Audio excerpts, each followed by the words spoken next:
What if the most powerful character in Harry Potter isn't a wizard at all?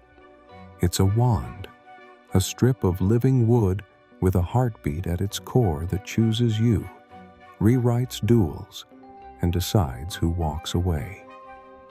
For years, we've treated wands like props. Big mistake.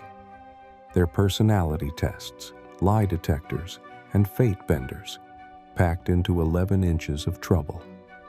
In this wandumentary, we're cracking open the secrets wand makers won't put on the price tag.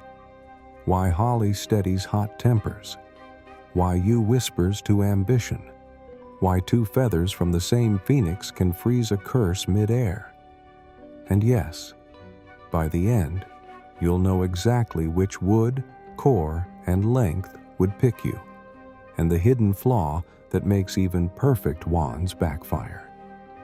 If you think you already know Wandlore, prepare to have your spells reflected right back at you. Ready? Take a breath, clear your mind, and let the wand choose. The hidden power of a wand. A wand isn't a battery you charge. It's a lens. It sharpens intent, focuses emotion, and turns raw talent into precision. That's why two witches can cast the same spell and get wildly different results. The wand is listening. It learns you. It leans into your strengths and exposes your blind spots. Length isn't just about height. Longer wands gravitate to bigger presence and dramatic casting.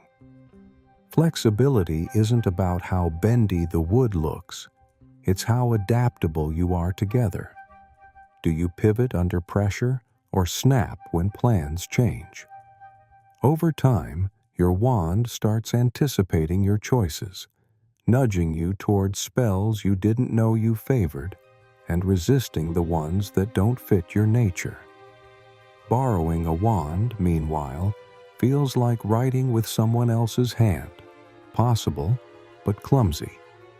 That's why The Wand Chooses the Wizard isn't poetry. It's policy.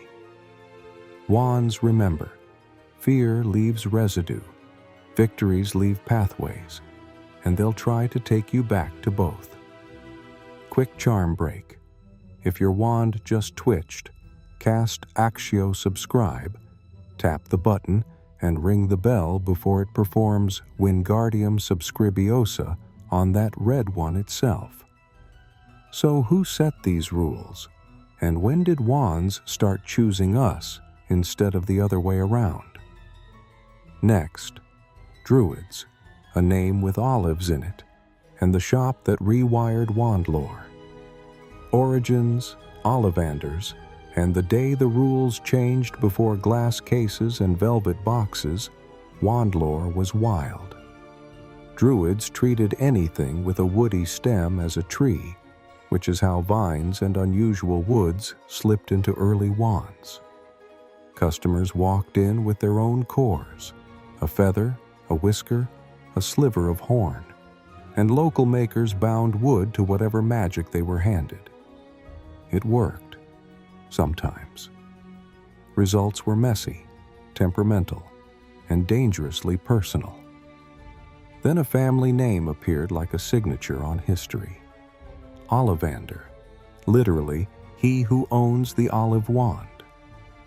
The line started as a stall in Roman times and evolved into the shop that standardized excellence. They ditched the bring-your-own-core chaos, hunted the best materials themselves, and began pairing each wood with a core that made sense. More radical than the craftsmanship was the philosophy. You don't choose a wand. The wand chooses you.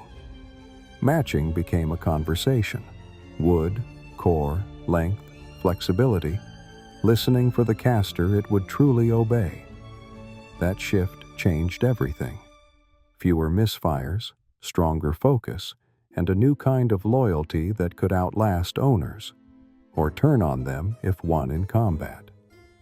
But wood still speaks first.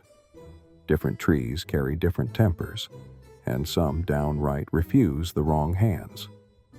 Next, 6 woods you'll actually remember, and why they keep showing up in the biggest moments of wizarding history. Woods with attitude, 6 you'll actually remember. Not all trees agree with you. Wood is the wand's personality layer, the first voice you hear when magic answers back. Skip the encyclopedia. Remember these 6 archetypes. Elder, the crown jewel and the problem child. Elder amplifies everything and respects only superiority. It sticks until someone wins it away, which is why its history reads like a dual ledger. Think titans and short reigns, power with a price. Holly, protective and steadying. It loves witches and wizards on dangerous, almost spiritual quests, especially those prone to hot-blooded choices. Holly doesn't smother fire, it channels it. Harry's story makes sense for a reason. You, the duelist's whisperer. You leans into life and death magic and gravitates to fierce ambition. In the right hands, it's surgical. In the wrong ones, it's ruthless. Tom Riddle didn't just find you. You found him. Vine, the visionary's match. Vine chooses big-picture minds with hidden depths, the ones who want purpose more than applause. It's quick to recognize potential others miss. Hermione, anyone? Hawthorn, paradox wood. It heals and harms, excels at both charms and curses, and thrives with owners in inner conflict. If you're in a season of upheaval, Hawthorn won't flinch. It'll meet you there. Draco's arc fits like a glove. English oak, loyal, intuitive, grounded. Oak favors courage, staying power, and a quiet affinity with creatures and the natural world. It's the friend that shows up when things get messy. Ask Hagrid. Legends even tie oak to Merlin. Here's the rule of thumb. Wood frames how you cast, but the core decides what wakes up when you do. Next up, we crack open the heart of the wand, the cores that make all this wood come alive.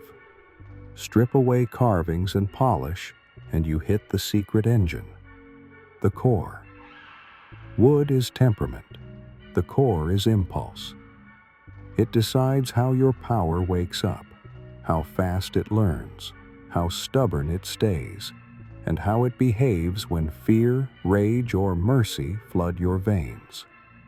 British Wandlore narrowed the field to 3 because they're reliable, testable, and wildly distinct. 3 personalities hiding in plain sight. Dragon Heartstring is raw acceleration.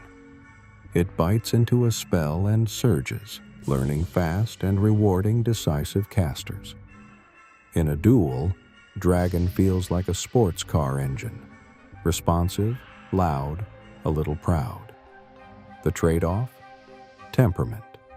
Push it with sloppy intent, and it can misfire, overkill, or feel hot in the hand.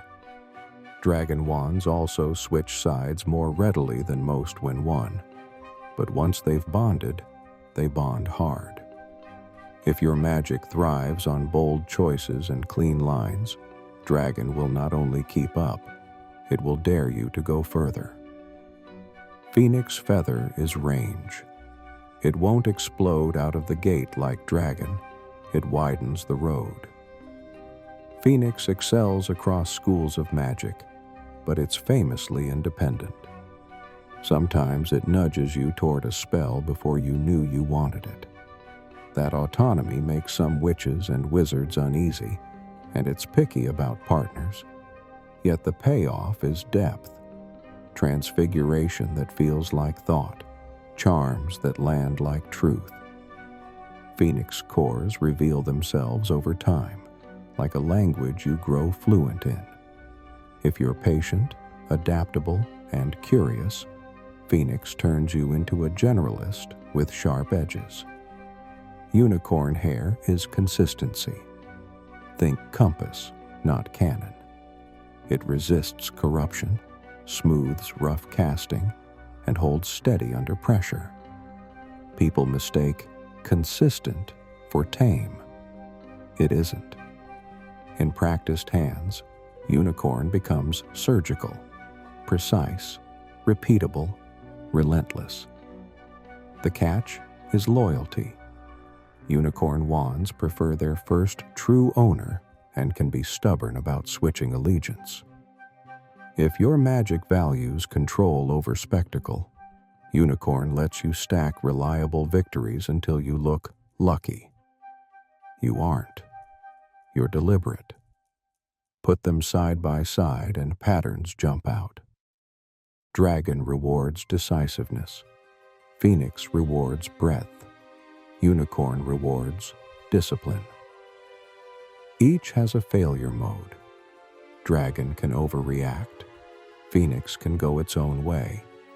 Unicorn can feel conservative if you crave chaos. None of them hard lock you into a personality.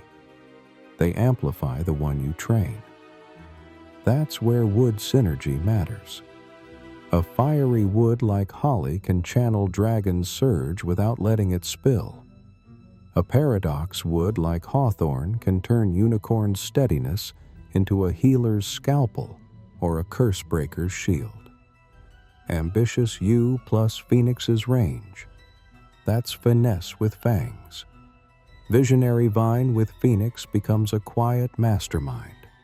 Grounded oak with unicorn feels like iron under velvet. Cores also handle memory differently. Dragon remembers momentum. Win a duel with a clean sequence, and the wand practically hums to repeat it.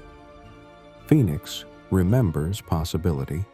Crack one novel solution, and it will steer you toward creative angles again. Unicorn remembers standards. What right felt like the last time you nailed it, and drags you back to that groove. Then there's allegiance. Every wand can be won, but they don't all like it. Dragon adapts quickly to the new master if taken properly.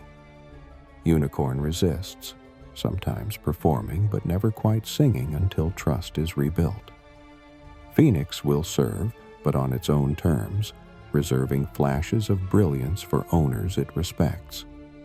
This is why ownership in Wandlore isn't paperwork. It's proof. Courage, skill, and intent tested in the moment the wand decides who leads. One last myth to bury. Dragon evil, unicorn weak, Phoenix rare for rarity's sake. Darkness and light live in the caster. Cores only magnify the choices you make and the training you put in. If you crave raw outcome, learn Dragon's throttle control. If you crave versatility, learn Phoenix's patience. If you crave mastery, learn Unicorn's discipline. The wand will meet you halfway, but never further than the work you do. That's Britain's playbook, but cross the ocean and the rules get stranger. Storm-calling feathers, cat spirits that see through lies, and river monsters whose spines cast like lightning. Next, the cores that don't fit in velvet boxes, and why some wand makers swore by them anyway. Beyond Britain, storm feathers, cat spirits, and river lightning. Cross the Atlantic, and Wandlore swaps tweed for thunderstorms. American makers didn't copy Ollivander. They built a new playbook around local beasts and brutal honesty. Shakoba wolf paired wands with Thunderbird tail feathers, storm callers, cousins of the phoenix. These cores feel charged, almost weather-aware, and they reward bold casters who think on their feet. Range like Phoenix, but with crackle. Johannes Jonker favored Wampus cat hair. Wampus is all instinct and perception. In the hand, it feels alert, decisive, hard to fool. Jonker's pieces often wore mother of pearl, but their real polish was in dueling and truth-cutting charm work. Thiago Quintana used White River monster spines. Casts come out clean and forceful, like a line drawn in ink. His technique was so specific that when he died, the craft basically went with him. If you find one, treat it like a relic. Violetta Beauvais worked with Rougarou hair, dangerous swamp lore in a wand. People whisper it leans dark, yet heroes have carried it just fine. Moral: cores don't corrupt, casters do. Rougarou rewards willpower and focus, not fear. Zoom out to Ilvermorny's origin, and the cores get even stranger. Early wands used horned serpent horn, sensitive to parcel tongue, known to hum when danger nears. Wampus hair, fighter's edge. Snallygaster heartstring, aerial ferocity and daring. And jackalope antler, quick, clever, a trickster's spark. Different animals, different myths, same rule. The wand still chooses. It just chooses through the land and legends it came from. That's the point. Wandlore isn't universal. It's cultural. Britain standardized for reliability. America optimized for intuition and punch. Neither is better. They simply tune to different kinds of witches and wizards. So what happens when allegiance, twin cores, and a certain death stick crash into these rules? Next, the duels where wands picked sides, and history blinked. When wands pick sides, and history blinks. Sometimes Wandlore doesn't just guide a duel, it hijacks it. Exhibit A, twin cores. Harry and Voldemort carried feathers from the same phoenix. When they crossed wands, the magic refused a clean kill and locked into Priori Incantatem, a tug-of-war that forced past spells to pour back out. Destiny didn't save Harry. Wand politics did. Voldemort tried to dodge the twin problem with a different wand, but the deeper rule held. Allegiance beats brute force. That rule crowns the most infamous case study of all, the Elder Wand. Elder doesn't care who holds it, it cares who won it. Draco disarmed Dumbledore, so the wand's loyalty slid to Draco quietly. Later, Harry disarmed Draco, and the loyalty slid again to Harry. When Voldemort seized the Elder Wand, he stole the stick, not the allegiance. In the final clash, his curse met a wand that wouldn't kill its true master. Backfire. Curtain. You see echoes of this everywhere. Ron limped with a hand-me-down ash that never truly chose him. With Willow, his spellwork steadied and surged. Draco's hawthorn mirrored his inner conflict, capable of healing or harm, depending on who he decided to be that day. And Holly's protective streak helped Harry channel fire without letting it eat him alive. The pattern is brutal and simple. Skill matters, courage matters, but the relationship decides the ceiling. Quick charm break. If your wand just hummed in agreement, cast Actio Subscribe and ring the bell. If it tries Wingardium Subscribiosa on the red button by itself, that's on you. Next up, do you actually need a wand, or did Europe just convince the world you do? Short answer, no, but you'll wish you had one. A wand isn't the source of power, it's a precision tool. Wizards and witches can cast without one, but control gets slippery. Intent blurs, range shrinks, and complex spells wobble. That's why wandless magic often shows up as bursts, shattered glass in a panic, a door flying open on raw emotion, while a wand turns that same surge into a clean alohomora. Outside Europe, plenty of traditions grew wandless by default. Some African and native practices shaped magic through discipline, rhythm, and will. No wood required. Non-human beings prove the point daily. House elves snap reality with a finger, and goblins work enchantments no human syllabus can fully copy. So why did wizards lean so hard on wands? Because a wand collapses the learning curve. It focuses intent plus will plus movement into a sharp edge you can repeat. Different branches show the gap. Charms and transfiguration demand exact targeting and timing. A wand nails both. Defense becomes faster because the wood learns your reflexes. Even emotion management changes. Fear that once scattered your power now travels the grain like wire, landing where you aim it.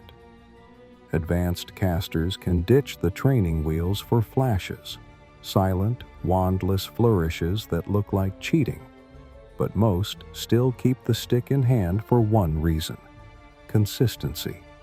So the real question isn't, can you go wandless? It's, how much precision are you willing to sacrifice?